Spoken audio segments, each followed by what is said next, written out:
예수께서 12제자에게 명하기를 마치시고 이에 그들의 여러 동네에서 가르치시며 전도하시려고 거기를 떠나가시니라.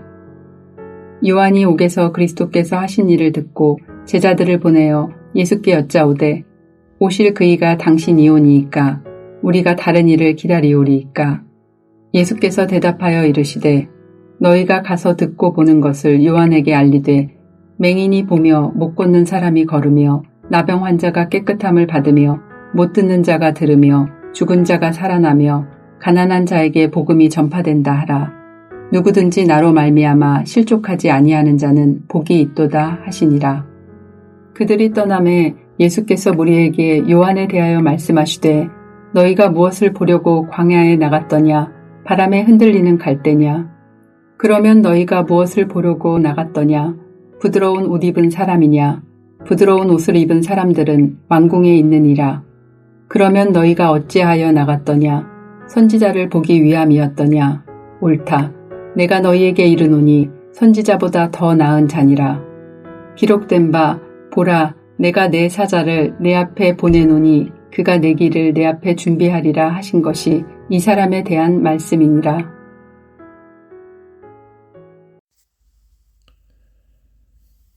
오늘 묵상할 본문은 마태복음 11장 1절부터 10절까지 말씀입니다. 의심에 빠지지 않는 믿음이란 제목으로 은혜를 나누고자 합니다. 어느 한 사람이 있었습니다. 많은 것을 공부한 결과 세상의 학문들은 여전히 의심할 수 있는 여지가 있음을 발견했습니다. 그래서 그는 의심할 수 없는 불변의 진리를 기초로 자신의 사상적인 체계를 놓기를 추구하였습니다. 모든 것을 다 의심하기 시작했습니다. 그는 모든 것을 의심한 결과 한 가지 결론에 도달하였습니다. 자신이 의심하고 있는 순간만큼은 자신이 존재하고 있다는 것이 확실하다는 깨달음이었습니다. 그래서 그는 자신이 발견한 진리를 라틴어로 외칩니다. 코기토 에르고 숨. 우리 성도님들이 많이 들으셨던 나는 생각한다, 그러므로 나는 존재한다 라는 말입니다. 바로 근대 철학의 아버지라고 일컬으는 데카르트의 그 유명한 명제입니다.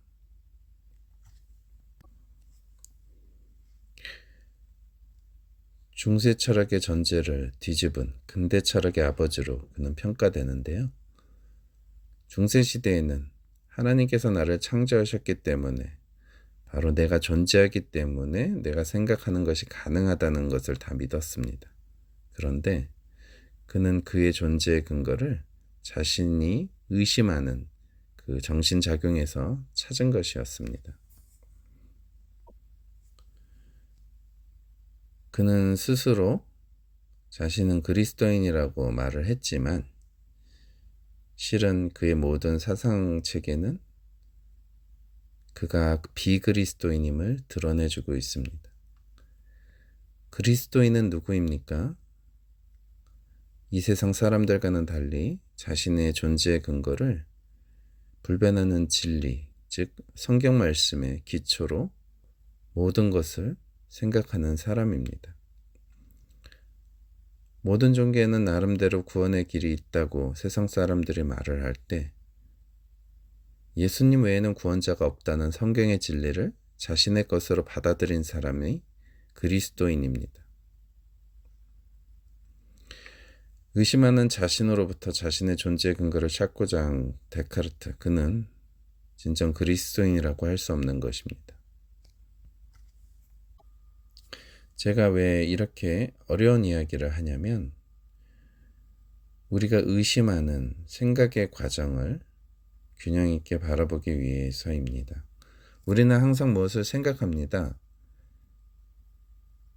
그리고 정도의 차이는 있어도 우리가 기독교의 진리에 대해서 의심하는 부분도 있을 것입니다. 물론 그 의심이 있다는 것 자체로 우리가 죄책감을 느낄 필요는 없습니다. 우리의 믿음이 성장하면 대부분의 의심은 사라지게 되니까요.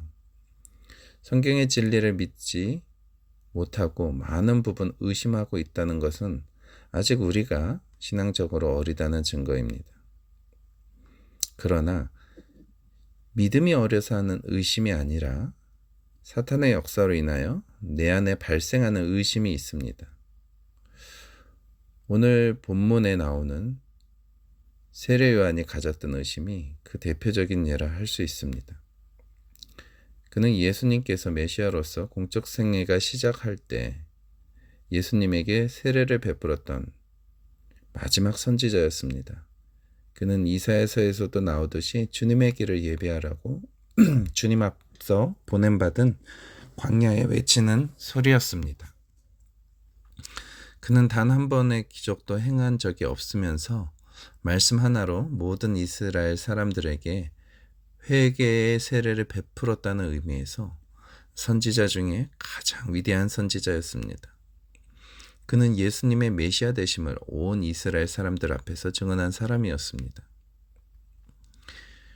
요한복음 1장 29절 이후에 사람들에게 세례 요한은 예수님을 증거합니다. 보라, 세상 죄를 지고 가는 하나님의 어린 양이로다. 내가 전에 말하기를 내 뒤에 오는 사람이 있는데 나보다 앞선 것은 그가 나보다 먼저 계심이라 한 것이 이 사람을 가리킴이라. 나도 그를 알지 못하였으나 내가 와서 물로 세례를 베푸는 것은 그를 이스라엘에 나타내려 함이라. 내가 봄에 성령이 비둘기같이 하늘로부터 내려와서 그의 위에 머물렀더라. 나도 그를 알지 못하였으나 나를 보내어 물로 세례를 베풀라 하신 그이가 나에게 말씀하시되 성령이 내려서 누구 위에서든지 머무는 것을 보거든 그가 곧 성령으로 세례를 베푸는 이인 줄 알라 하셨기에 내가 보고 그가 하나님의 아들이심을 증언하였노라.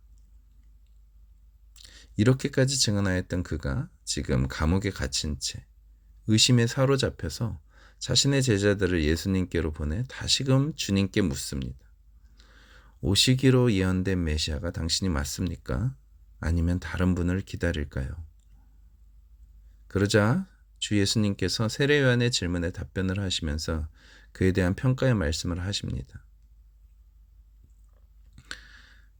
마태복음 11장 4절부터 6절까지 말씀입니다. 예수께서 대답하여 이르시되 너희가 가서 듣고 보는 것을 요한에게 알리되 맹인이 보며 못 걷는 사람이 걸으며 나병 환자가 깨끗함을 받으며 못 듣는 자가 들으며 죽은 자가 살아나며 가난한 자에게 복음이 전파된다 하라. 누구든지 나로 말미암아 실족하지 아니하는 자는 복이 있도다 하시니라. 그러면서 세례 요한에 대한 평가를 하십니다. 그것이 바로 7절부터 11절까지의 말씀입니다.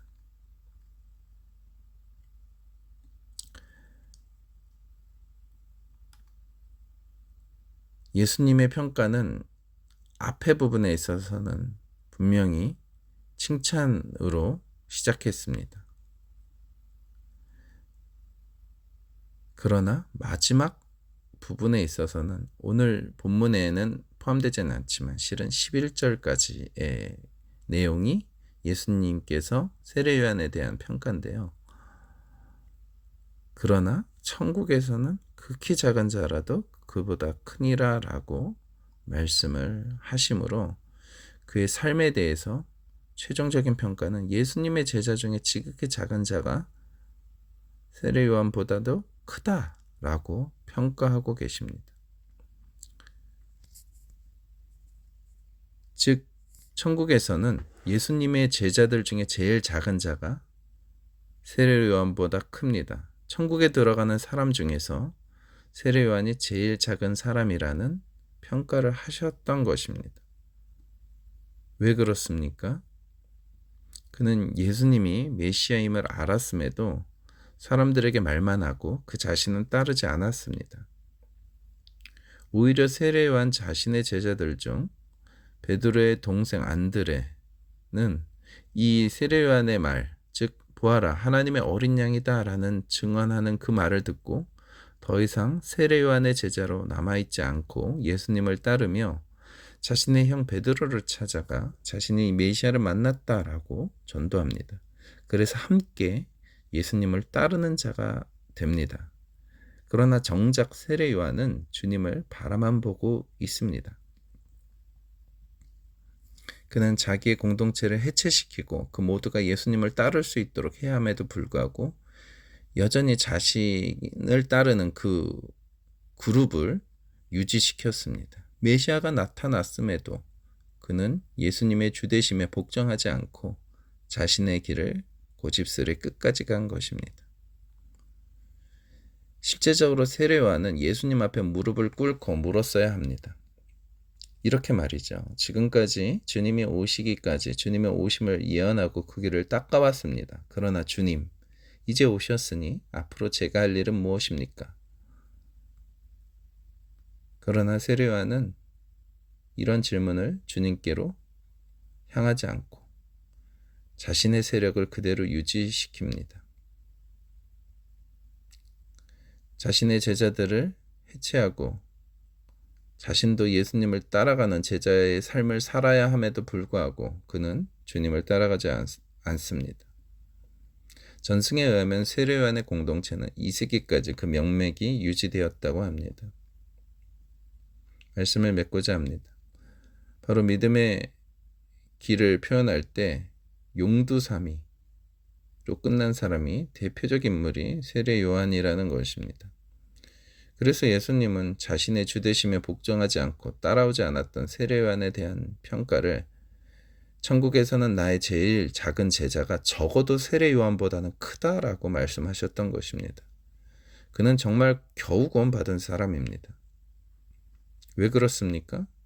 그는 충분히 하나님께로부터 계시를 받았고 직접 성령님께서 비둘기처럼 예수님 위에 임하시는 것을 목도하였으며 명백히 예수님의 말씀과 행하심을 통해서 주님의 메시아됨을 일찌감치 알았었습니다. 그래서 초기에 그는 예수님이 인류의 구원자, 즉 메시아 되심을 증언하고 돌아다녔습니다. 그러나 그는 결국 주님을 따라가지는 않았습니다.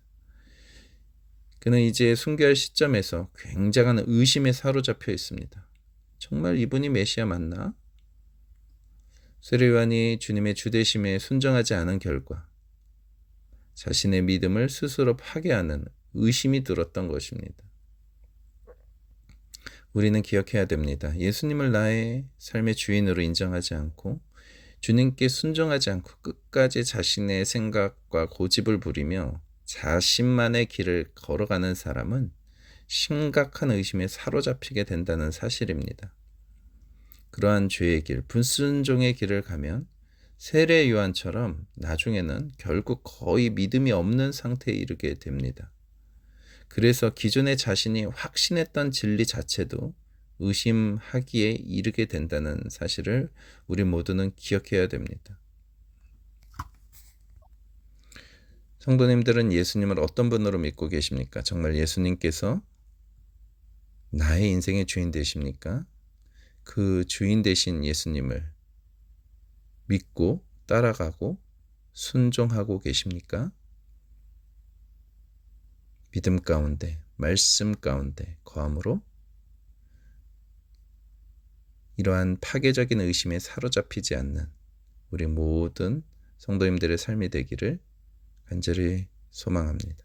기도하시겠습니다.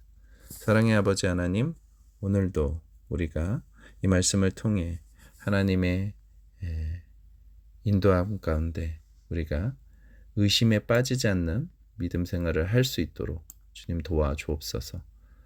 이러한 파괴적인 의심에 우리가 사로잡히는 것이 아니라 우리가 알고 있고 믿고 확신한 거에 거하는 참된 믿음의 삶을 살아갈 수 있도록 도와주옵소서.